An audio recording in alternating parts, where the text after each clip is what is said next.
오늘보다 건강한 내일을 위한 10분 진료. 안녕하세요. 건강백세 운동교실 건강한 진료실 진행을 맡은 아나운서 최희입니다.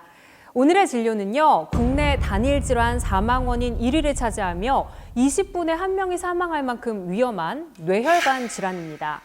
뇌혈관 질환으로부터 건강을 지키는 방법, 담당 교수님 모시고 이야기 나눠보겠습니다. 교수님 안녕하세요. 네, 안녕하세요. 네, 우리 시청자분들을 위해서 간단한 자기소개 부탁드립니다. 네, 안녕하세요. 저는 국민건강보험 일산병원 식료과 전문의 옥태동입니다. 네, 반갑습니다. 교수님, 뇌혈관 질환이라고 하면 너무 범위가 크게 느껴지는데 구체적으로 어떤 상태를 뇌혈관 질환이라고 하나요? 뇌혈관 질환의 대표적인 것에는 뇌졸중이 있는데요. 뇌졸중은 뇌로 가는 혈관이 막히거나 터지면서 뇌가 손상이 돼서 신경학적 증상을 일으키는 질환입니다. 막히면은 뇌경색, 터지면은 뇌출혈이라고 합니다.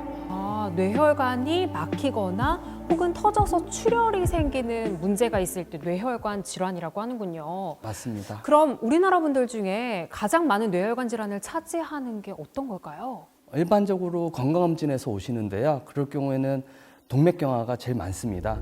동맥경화라는 것은 혈관에 콜레스테롤이 쌓이면서 혈관이 딱딱해지거나 아니면 두꺼워지면서 나중에 뇌졸중의 원인이 되는 질환입니다. 뇌혈관이 딱딱해지고 두꺼워진다. 이야기만 들어도 굉장히 큰 문제가 발생할 것 같은 생각이 드는데요. 이 뇌혈관 질환을 일으키는 원인이 뭔가요? 우선은 뇌혈관 질환을 일으키는 원인은 크게 두 가지. 교정할 수 없는 것과 교정할 수 있는 것이 있습니다. 교정할 수 없는 것은 대표적인 게 나이가 있습니다. 네. 나이는 교정할 수가 없어요. 그렇죠. 교정할 수 있는 것 중에서는 고혈압, 당뇨, 고지혈증과 같은 만성 질환들 또는 일부 심장 질환 또는 담배, 과다한 음주 같은 것들이 있습니다. 네, 우리가 교정할 수 있는 것들은 미리미리 관리하고 예방하면 좋겠네요. 제가 또 어디서 들었는데 이 뇌졸중이 발생하면 좀 어려워진다 이런 이야기를 들은 적이 있거든요. 이게 뇌혈관 질환이 국내 단일 질환 사망 원인 1위인 것과 연관이 있는 거죠? 그렇습니다. 우선 뇌졸중이 그런 원인의 대표적인 건데요. 뇌졸중 같은 경우 가장 큰 특징이 갑자기 온다는 거예요. 그래서 일상생활 하시다가 갑자기 퍽 하고 증상이 생기는데요. 증상이 심하면은 병원에 바로 오니까 문제가 되지 않습니다. 하지만 증상이 경하거나 5분에서 10분 정도 잠깐 증상이 왔다 갔다 하는 경우에는 본인이 괜찮다고 생각해서 병원에 오지 않습니다. 아프신지 모르고 일상생활 하시다가 치료 시기를 놓치는 경우가 많습니다. 그렇군요. 그럼 처음에 증상이 생겼을 때 이게 뇌혈관 질환인지 아닌지 안다면 정말 많은 도움이 될 것 같은데요. 스스로 해볼 수 있는 자가 진단법 같은 게 있을까요? 우선 뇌경색의 가장 큰 증상들 몇 가지 먼저 말씀드리면은 우선 편측으로 팔다리가 힘이 빠지거나 감각이 남의 살처럼 느껴지거나 또는 안면마비가 오거나 발음이 안 되거나 언어 장애가 생기는 경우인데요. 네. 확인할 수 있는 방법은 팔 같은 경우는 팔을 이렇게 앞으로 들어 올려 보세요. 그런 다음에 눈을 감고 5초 동안 기다려 보세요. 뇌경색이 있다면은 팔이 살짝 휘거나 아니면 떨어지면서 위압감을 감지해낼 수 있습니다. 지금 이제 저는 괜찮은 상태인 거고 뇌혈관 질환 있으신 분들은 약간 이렇게 되는 경우들이 있다는 말씀이시죠? 네, 맞습니다. 네. 또 다른 대표적인 증상이 안면마비입니다. 그런 경우는 거울 앞에 서가지고 이 동작을 한번 해보세요. 그럴 경우에는 한쪽 입꼬리가 올라가지 않고 떨어지게 되면은 뇌경색을 의심해야 됩니다. 그렇군요. 또 발음이 어눌해지는 증상이 있는데요. 이럴 경우 혼자서 맘마, 랄라, 가가 이걸 한번 반복해 보세요. 말이 어눌해지거나 또는 뭉개지면은 뇌경색 증상일 수도 있는 겁니다. 맘마, 랄라, 가가 함께 따라해 보시면 좋을 것 같고요. 발음 말고도 또 언어 장애로도 오실 수 있는데요.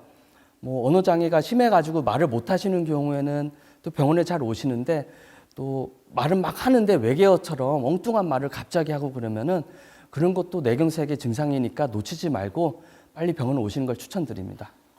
교수님 이야기를 들으니까 이 증상들이 와 진짜 뇌혈관 질환 무서운 거구나를 다시 한번 깨닫게 해주는 것 같아요. 물론 무서운 질환입니다. 뇌가 다치게 되면은 후유증이 잘 생기고 심할 경우에는 사망할 수도 있습니다.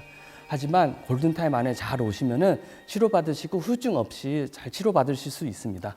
이제 많은 분들이 골든타임의 중요성에 대해서는 알고 계실 것 같은데요. 또 드라마 이름으로 친숙하기도 하잖아요. 네, 맞습니다. 골든타임이라는 거는 증상이 생기고 나서 그 증상을 효과적으로 치료할 수 있는 최소한의 시간을 말하는데요. 아마 드라마 이름도 그렇게 짓지 않았나 싶습니다. 그럼 뇌혈관 질환의 골든타임은 어느 정도인가요? 뇌경색 같은 경우는 3시간, 경우에 따라서는 한 4.5시간까지는 혈전 용해제라는 약을 써가지고 혈전을 녹일 수 있습니다. 또 6시간, 또 길게는 24시간까지 증상 생기고 나서 오시면은 혈관을 뚫어주는 시술을 할 수도 있습니다. 혈관을 뚫는 시술이요? 네, 맞습니다. 그 혈전 요괴제를 쓰면은 혈전을 녹여가지고 뚫릴 수도 있고, 그렇게 해서 안 뚫리는 경우에는 신경 중재술을 해가지고 혈전을 끄집어내는 시술을 하기도 합니다. 다만 뇌가 손상되기 전에 치료를 해야 효과적이기 때문에 저희가 골든타임은 3시간에서 6시간 사이를 이야기합니다. 네, 골든타임 아주 중요합니다. 골든타임 안에 오신 분들 중에서 말도 못하고 한쪽 팔다리 못 쓰고 오시는 분들이 있는데요. 골든타임 안에 치료를 받게 되면은 다음 날 기적처럼 걸어 다니시고 말도 잘하시고 하는 경우들이 있습니다. 제 환자들 중에서 한 분 90세 할머니셨는데요. 그분도 마찬가지로 한쪽 팔다리도 못 쓰시고 말도 못하고 의식도 오락가락 하시는 상태로 오셨는데, 다행히 골든타임에 오셔가지고 혈전 치료제도 받고 또 동맥내 혈전 제거술을 통해서 혈관을 뚫는 시술을 했어요. 그래서 다음날 잘 치료가 돼서 확인해 보니까 환자분 팔다리 잘 움직이고 말도 너무 잘하셔가지고 집에 가겠다고 병동에서 난리 핀 적이 있는데요. 그렇게 보면서 좀 힘들긴 했지만 좀 많이 뿌듯했었습니다.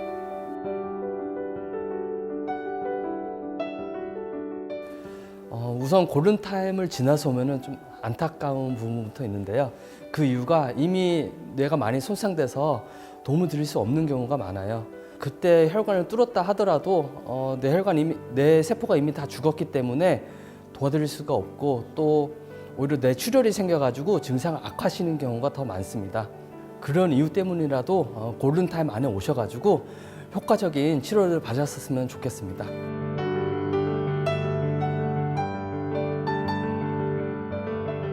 교수님, 그래도 이제 시술이나 뭐 치료를 받기 전에 미리미리 예방하는 게 중요할 것 같은데요. 그럼 이런 뇌혈관 질환을 일상생활 속에서 예방하기 위해서 할 수 있는 구체적인 방법이나 행동 같은 건 무엇이 있을까요? 아까 말씀드린 위험 요소랑 비슷한데요. 그런 위험 요소들을 제거하는 겁니다. 그래서 담배를 피는 경우는 반드시 끊어야 되고요. 그리고 고혈압, 당뇨, 고지혈증 같은 것들이 있으면은 필요한 약물 치료를 하면서 꾸준한 관리가 중요하겠습니다. 과다한 음주도 피하셔야 되고요. 그리고 꾸준한 운동이 그 뇌경색 예방하는 데 도움이 될 수 있을 것 같습니다. 금연, 만성 질환 관리, 그리고 꾸준한 운동. 생각보다 별건 없네요. 맞아요. 굉장히 상식선에서 하는 얘기인데요. 상식선인 만큼 또 실천하기는 어렵기는 합니다. 하지만 뇌혈관 질환 같은 경우는 혈관이 건강해야 그 질환이 오지 않기 때문에 평소에 꾸준히 운동하시고 건강관리가 필요하겠습니다. 사실 그 운동을 하면 아프다는 분들도 있잖아요. 특히 우리 어르신분들은 적극적으로 운동을 하기가 좀 힘든데 이럴 때는 어떻게 하면 좋을까요? 운동이라고 해서 격한 달리기, 크로스핏 그런 걸 얘기하는 건 아니고요. 외래에 환자들이 오면은 저는 이렇게 설명을 합니다. 일주일에 3번, 한 번 할 때마다 30분 이상, 강도는 땀이 맺히거나 또는 심장이 좀 벌렁벌렁 할 때까지 하는 운동을 추천을 드립니다. 교수님, 그럼 어르신분들께 특별히 추천하는 운동 있으실까요? 네, 어르신분들 같은 경우에는 실내 자전거라든지 수영과 같이 물에서 하는 운동을 추천드립니다. 물에서 하는 운동이요? 특별한 이유라도 있을까요? 네, 어르신들 같은 경우는 관절이 안 좋으신 분들이 많기 때문에 물에서 하는 운동 또는 실내 자전거 같은 경우에는 중력의 영향을 덜 받기 때문에 관절에 무리가 되지 않아서 관절도 보호하고 운동도 할 수 있고 일석이조일 것 같습니다. 저도 운동을 좋아하는 편인데요. 교수님 만나 뵙고 나니까 이 뇌혈관 질환을 더 예방하기 위해서 더욱더 꾸준히 운동해야겠다는 생각이 듭니다. 자, 그럼 마지막으로 교수님께서 생각하는 뇌혈관 질환은 무엇이다? 한 단어로 정리한다면 어떤 게 좋을까요? 뇌혈관 질환은 fast라고 이야기를 합니다. 패스트, 빨리요? 병원에 빨리 오라는 뜻인가요? 패스트의 철자를 보면은 앞에 F, F? F는 페이스, 안면마비, 오. A는 arms, 그래서 팔, 다리, 위압감을 얘기하는 거고요. 네. S는 speech, 발음이 어눌해지거나 언어 장애가 있거나, T는 time이어서 그런 증상이 생기면은 빨리 병원에 와라 라는 뜻을 담고 있습니다. 와, 베스트 한 번 들으면 절대 안 잊힐 것 같아요. 네, 그건 사실 학교에서 맞는 거고요. 저는 두 가지만 기억하면 될 것 같습니다. 뭔가요? 1운, 1운, 일상 속에서 운동하기. 일상 속에서 운동하기. 2병, 2병, 몸이 이상하면 병원에 빨리 가기. 이상하면 병원 가기. 1운 2병도 정말 잘 기억이 될 것 같습니다. 저도 늘 기억하면서 더욱더 미리미리 예방하고 실천해야 할 것 같습니다. 자, 교수님 오늘 건강한 진료실 함께 해주셨는데 어떠셨나요?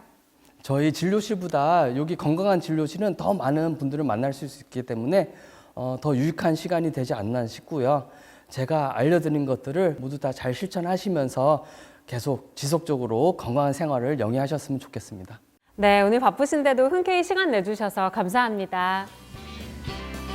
오늘보다 건강한 내일을 위한 10분 진료, 지금까지 건강한 진료실이었습니다. 저도 여기서 인사드릴게요. 여러분, 건강하세요.